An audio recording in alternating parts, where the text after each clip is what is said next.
서 말씀 증거해 주시겠습니다. 예, 오늘 구원론 29가 메시아의 사명과 증거라는 제목으로 말씀을 나누겠습니다. 메시아, 이 기름 부은 자, 또 신약에서는 그리스도, 이 메시아라는 단어는 가장 성경의 핵심이자 가장 중요한 키가 되는 내용입니다. 하나님께서 우리에게 가장 중요하게 전하고자 하는 이 단어가 사실은 메시아에 있는데요. 이, 이 메시아라는 이 단어가 가진 그 사명과 그것이 메시아가 누구를 통해서 어떻게 증거되었는지를 다시 한번 확인하겠습니다. 서론에 보면 우리가 불신앙은 끝없는 불신앙을 낳는다고 이렇게 말하고 있는데요. 좀 우리가 생각해 보면 우리 불신앙의 근원이 무엇인가를 한번 생각해 볼 필요가 있는 것 같습니다. 도대체 우리는 무엇에 대한 불신앙을 하고 있는가? 제가 또 제 자신을 돌아봤을 때도 나는 무엇에 대한 불신앙을 하고 있는가? 어떻게 보면 근원을 한번 생각해 볼 때가 있었거든요.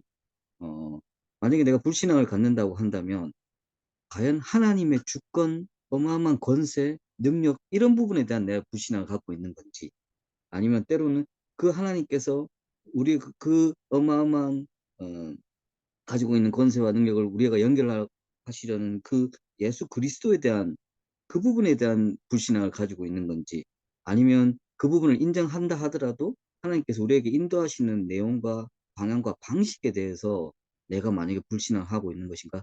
다양한 불신앙의 원인들을 한번 생각해 봤습니다. 그런데 사실은 더 깊이 생각하면요, 그 불신앙의 근본적인 원인이 우리의 연약함과 우리의 한계와 우리의 틀에서 생각하는 부분들이 많고요. 심지어는 하나님이 얼마나 큰 주권과 권세를 가지고 계신지를 우리가 상상을 할 수 없을 정도지 않습니까?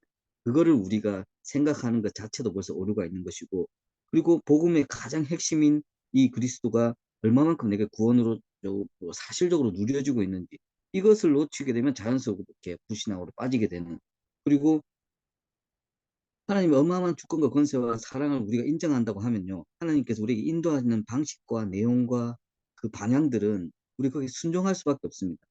근데 그것에 순종하지 못한다는 것은, 불신앙을 가진다는 것은 우리만의 또 인본주의가, 우리만의 또 다른 오만함이 그 부분을 지금 방해하고 있다는 부분이지 않습니까? 그래서 어떻게 보면 하나님께서 주신 하나님의 그 어마어마한 어, 권세와 주권과 사랑과 그 사랑의 가장 큰 핵심인 메시아와, 그것이 지금도 우리에게 성령으로 임마누엘을 통해서 이 인도하시는 부분들이 다 연결되어 있고, 그 부분에 대한 부분이 정리가 된다면, 그 확신으로 우리가 온다면 불신앙이 생길 수가 없겠죠. 그렇다 한들 사단은 또 다양하게 여러 가지 우리의 연약함을 통해서 그 부분을 파고들겠지만, 그래서 우리가 이 부분을 더욱더 영적 무장하고 영적 싸움에 가장 힘을 얻는 부분이고, 그래서 우리가 43개국 귀한 사명자들이 수요일마다 구원론을 다시 한번 논하고 있는 이유가 여기에 있고요. 이것을 통해서 우리가 말씀으로 새 힘을 주고 계신 것입니다. 그 가장 핵심적인 단어 메시아를 우리가 다시 한번 보게 하시는데요. 하나님께서 이 믿음은 하나님의 증거를 보게 한다고 하셨고요. 어, 이 믿음은 사실은 우리를 억지로 믿게 하거나 세뇌시키는 것이 아니죠. 우리가 만약에 이 믿음이 우리에게 은혜로 와 있다면 가장 자연스럽게 우리가 생겨지는 믿음이고, 그 믿음이 더해지다 보면 확신이 되는 것이고, 그 확신이 우리에게 담대함과 또 능력으로 임하게 되는 것입니다. 그래서 우리가 이것을 얼마만큼 이 구원의 축복을 누리고 즐기고, 누리고 즐기는 그 내용이 묵상에 있는 것이고요. 이 부분들이 우리의 능력과 응답으로 오게 되는 것. 사실 이 응답도 이 축복을 누린다고 해서 만사형통하고 공부가 잘 되고 건강이 단순히 회복하고 이런 것으로 지금 우리에게 오는 단순한 그 답은 아니겠죠. 사실은 그보다 더 큰 우리에게 응답으로 오신, 안전하고 영원하신 응답으로 오신 하나님의 나라에, 이것을 연결해서 우리가 응답도 이 부분에서 잡아야 되는 것입니다. 왜냐하면 주신 내용도 이미 완전한 것이고 우리가 누릴 것도 완전하기 때문에, 어떻게 보면 하나님은 최대한 육신적인 것, 당장 눈에 보이는 것은 완전히 배제하지는 않겠지만 그 부분들을 최대한 자제하시는 부분들이 저는 너무나 많이 보이거든요.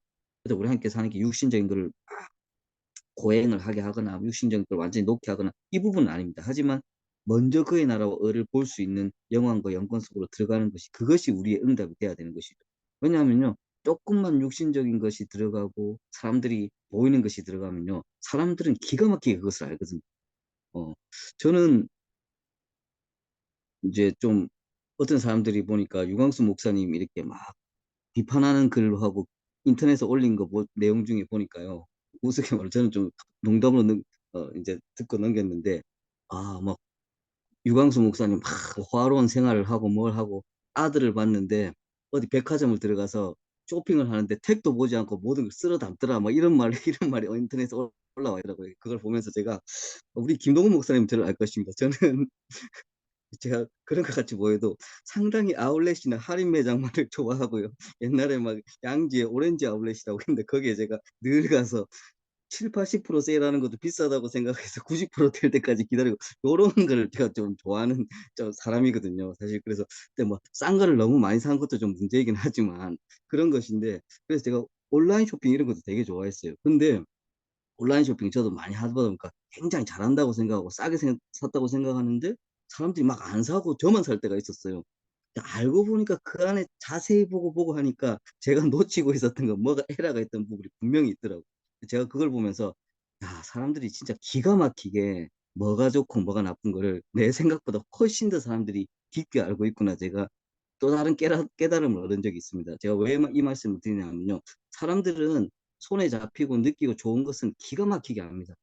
그런데 복음이 손에 잡히고 뭐 느끼고 좋은 것을 절대 없는 것은 아니지만 그보다 더 중요한 응답과 더 중요한 축복이 있기 때문에 그것을 넘어선 것을 우리에게 주고자 하시는 것이죠.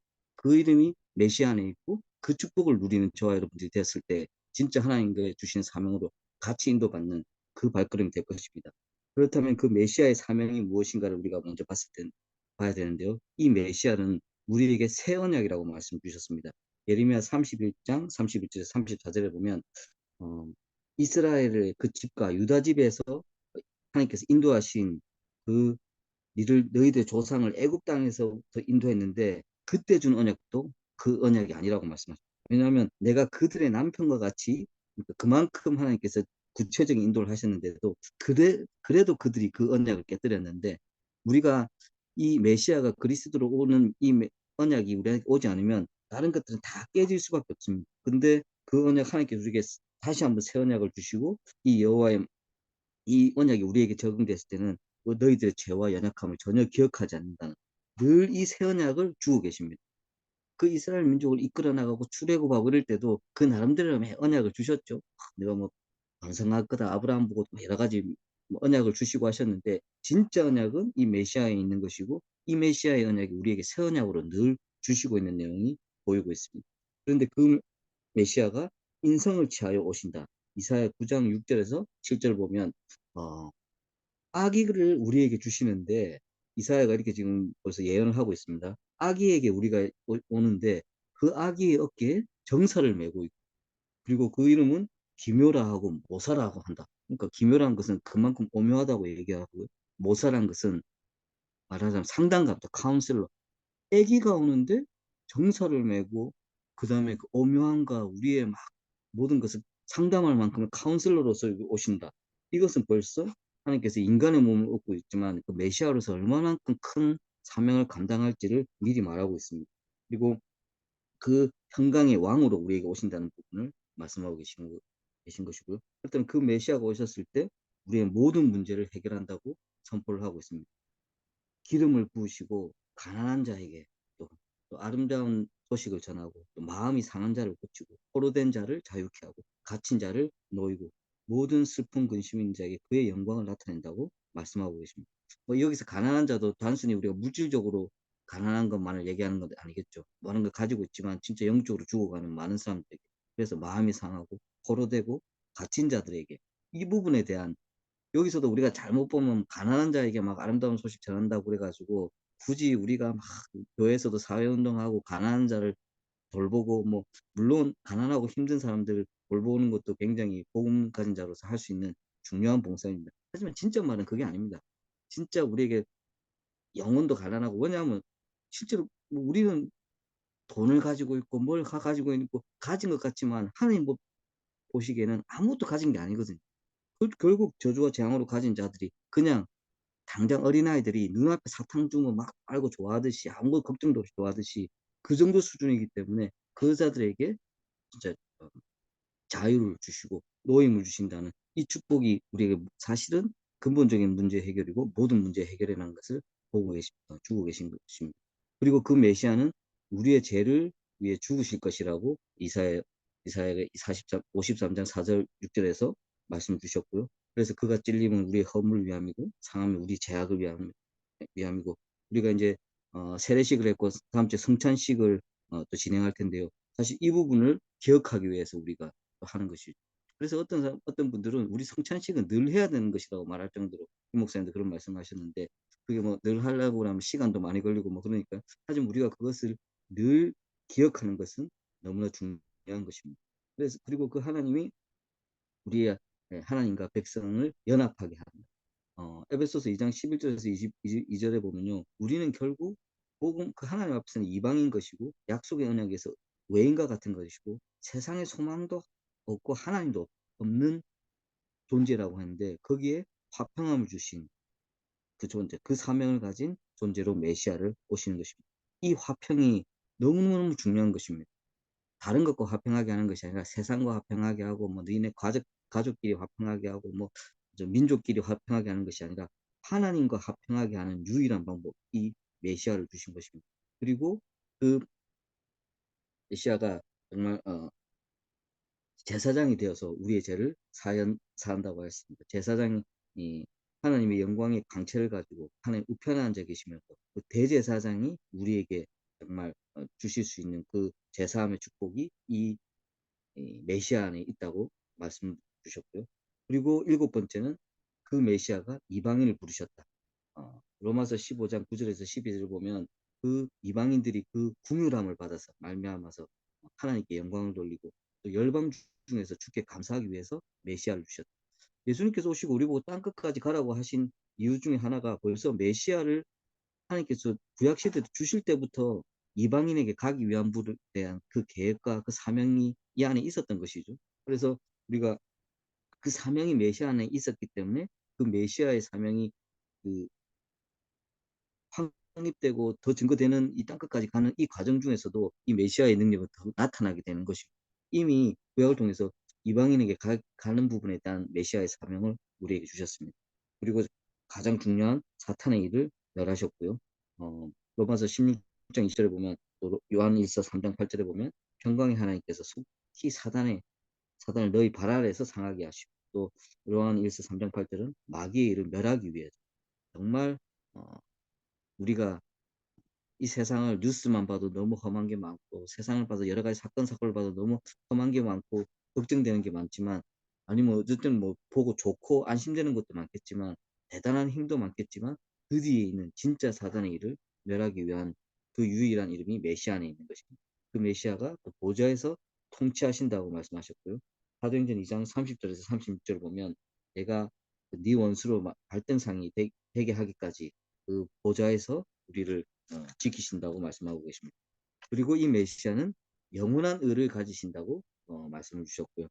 어, 다니엘서 9장 24절에 보면 내 백성과 내 거룩한 성을 위하여 허물이 그치며 죄가 끝나고 또 마가복음 3장 15절에 보면 우리의 의가 정말 모든 일을 이루는 것이 합당하는 메시아를 통해서 하나님께서 가지신 의가 우리랑 연합할 수 있는 유일한 방법이고 또 이것이 영원하게 이루어지는 것이 이 메시아 안에 있다고 말씀 주고 계십니다.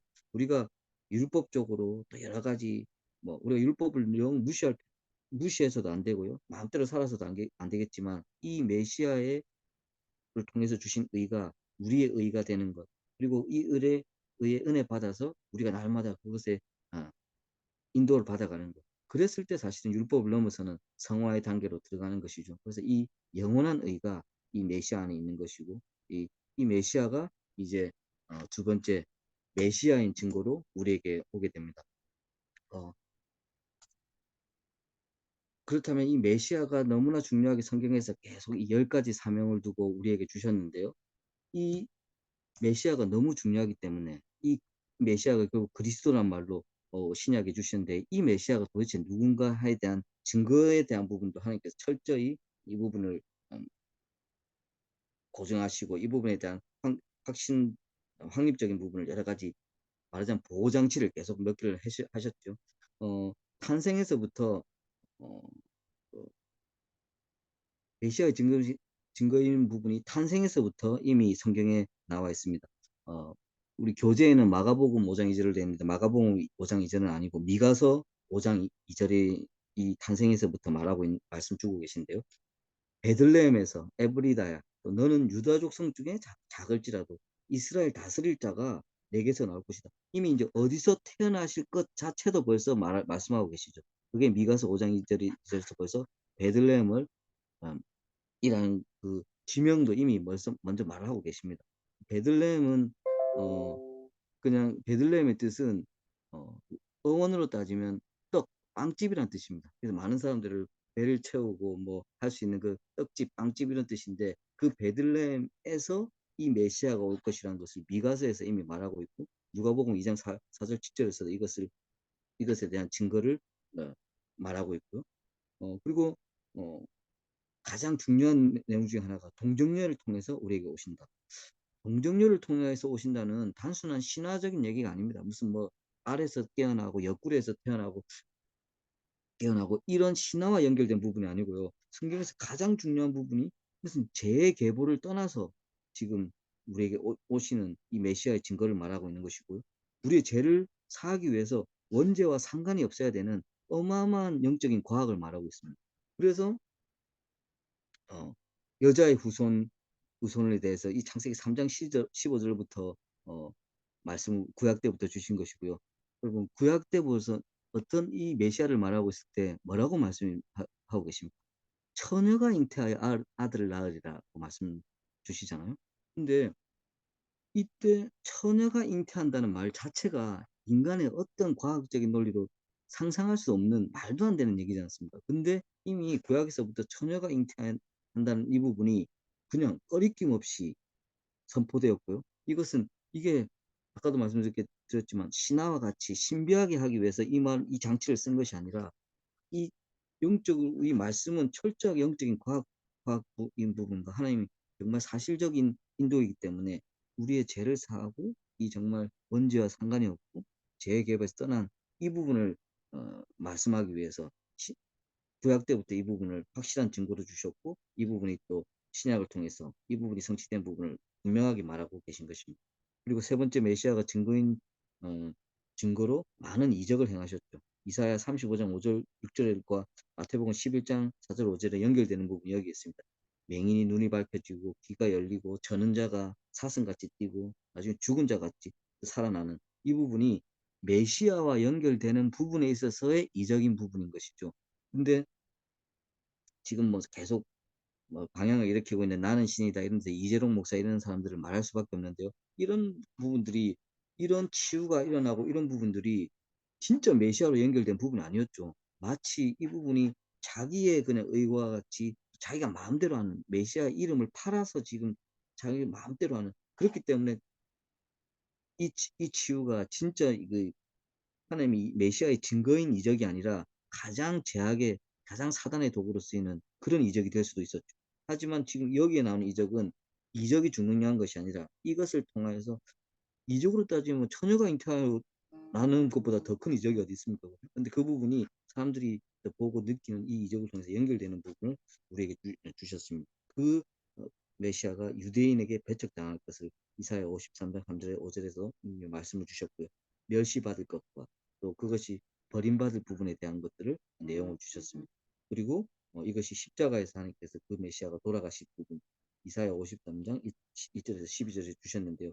이 십자가에서 예수님께서 돌아가시는 이 사건이 분명하게 이루어졌고 예수님께서 이 부분을 다 이루었다고 말씀하신 이 부분이 이 메시아의 언약을 성취한 부분에 대한 것들을 말씀하셨고 특히나 또 십자가에서 사단의 권세를 완전히 머리를 상하게 하는 이 부분을 말씀하고 계신 것입니다. 그리고 십자가에서 돌아가신 것으로 끝난 것이 아니라 어, 하나님께서 이 메시아가 그리스도인으로 연결되는 부분에서 가장 중요한 중요한 장치 중에 하나가 탄생과 죽음 자체를 다 연관해 놨거든요. 그래서 인간이 아무리 뭐 어떤 극작가가 쓰든 간에 어떤 뭐 시나리오를 만들 간에 절대 상상할 수 없었던 탄생과 죽음에까지 다 연결된 부분으로 이 메시아를 증거하셨습니다. 그것이 바로 부활인 것입니다. 처녀가 잉태하여 아를 낳았고 또 그 죽음을 십자가에서 완성하셨고 인성을 입어서 그 우리의 죄를 대신해서 완성하셨고 그리고 그 인물이라는 증거로 부활까지 하신 이 부분이 우리의 성경에 정확하게 주신 내용이고 그것이 그 어마어마한 로마 제국이 통해서 우리에게 지금도 정확하게 전달되는 내용인 것이고요. 그래서 하나님께서 전에도 제가 말씀드린 것 같은데 로마 제국이라는 인류 역사상 초강대국을 세우신 이유가 이 메시아가 그리스도라는 사실이 가장 우리에게 정확하게 전달되기 위해서 하나님께서 그 제국을 세우신 것입니다.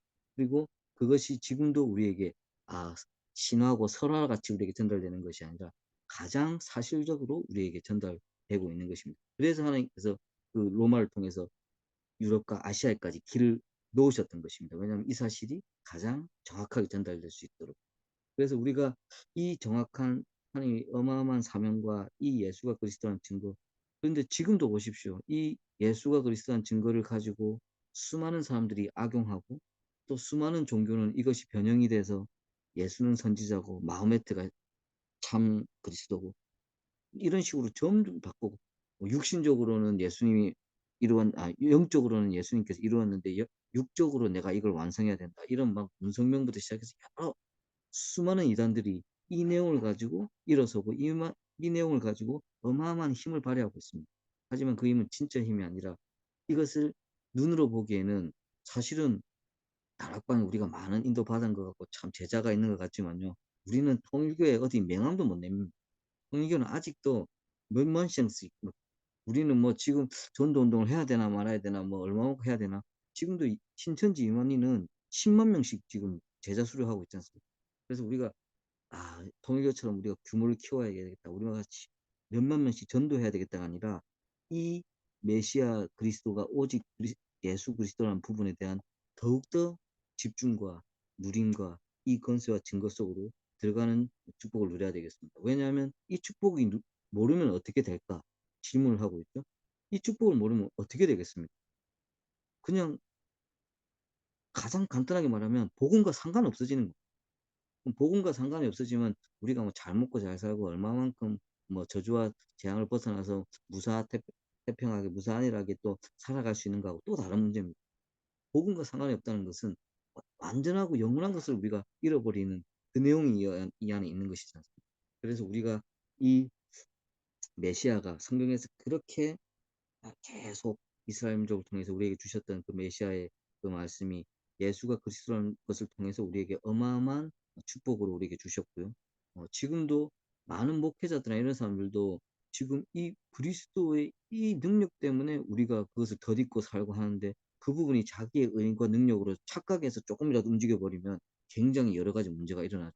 이만큼 이 부분은 가장 우리의 은혜인 부분이고 누림인 부분이고 또 이 바깥으로 봤을 때는 수많은 사이비와 이단과 우상단체와 싸울 수 있는 가장 핵심적인 내용이 여기에 있습니다. 지금 우리 전도 운동의 흐름도 그렇고요. 지금 뭐 나는 신이다 자꾸 제가 말씀하게 되는데 그 다큐멘터리 하나가 막 우리를 전체적으로 무너뜨릴 건 아니겠지만 전체적인 흐름이 그렇습니다. 근데 그 안에도 자세히 보십시오. 예수가 그리스도라는 사실이 여러 가지 방법으로 수많은 인물들에 대해서 악용되고 변질되고 희미해지는 그것이 통한 수많은 재앙들. 그러니까 차라리 완전히 다르면 다르겠는데 교회 이름을 걸고 성경을 들고 메시아를 그리스도를 얘기하면서 그런 범죄들과 같은 정말 재앙 중에 재앙 같은 걸로 흘러가기 때문에 너무나 사실은 근본적인 재앙인 것입니다. 이때 우리는 이 축복을 더욱더 사실적으로 누려야 되는 것이고 오직 그리스도라는 이 축복이 뭐 어떻게 보면 우리 개개인이 이 부분에 더욱더 깊은 곳으로 들어가야 됩니다. 이 부분이 뭐 심지어는 이것이 나와의 가장 큰 언약이 돼야 되는 것이고 나 자신의 증거가 돼야 되는 것입니다. 우리 43교회 귀한 사명자들이 정말 이 축복으로 다시 한번 들어가면서 거기서 우리가 얻는 가장 큰 축복이 구원이기 때문에 구원론에서 이 부분을 얘기하고 있는 것이지 않습니까? 오늘도 이 시간에 다시 한번 그 메시아의 사명과 증거가 우리에게 전달된 예수가 그리스도라는 사실, 또 그것을 통해서 우리에게 주신 구원의 축복이 얼마나 큰 것인가를 생각하면서 이 능력 가지고 승리하는 증인 되도록 축복드리겠습니다. 하나님, 우리에게 완전한 메시아의 사명과 그 증거가 오직 예수 그리스도 안에 있음을 다시 한번 말씀 가운데 확인하게 하심을 감사를 드립니다. 이것이 우리의 가장 정말 누림이 되게 하시고 증거가 되게 하시고 이미 주신 응답으로 역사하게 하여 주시옵소서. 정말 이 증거 가지고 정말 우리가 이 현장 속에서 정말 영적 싸움에 승리하게 하시고 이 증거가 내 삶의 응답이 되게 하시고 내 가정의 응답이 되게 하시고 우리 교회와 우리 전도 운동에 정말 내용과 응답이 될 수 있도록 우리 인도하여 주셔서 정말 이 증거 가지고 정말 선한 영적 싸움을 싸우며 이 정말 현장과 세상을 붙잡고 있는 이 흑암과 저주의 생활을 무너뜨리며 오직 복음의 빛을 전달할 수 있는 정말 축복된 사명을 감당할 수 있도록 우리 모든 사명자들을 인도하여 주시옵소서. 이 모든 말씀 살아계신 예수 그리스도 이름으로 기도드렸습니다. 아멘.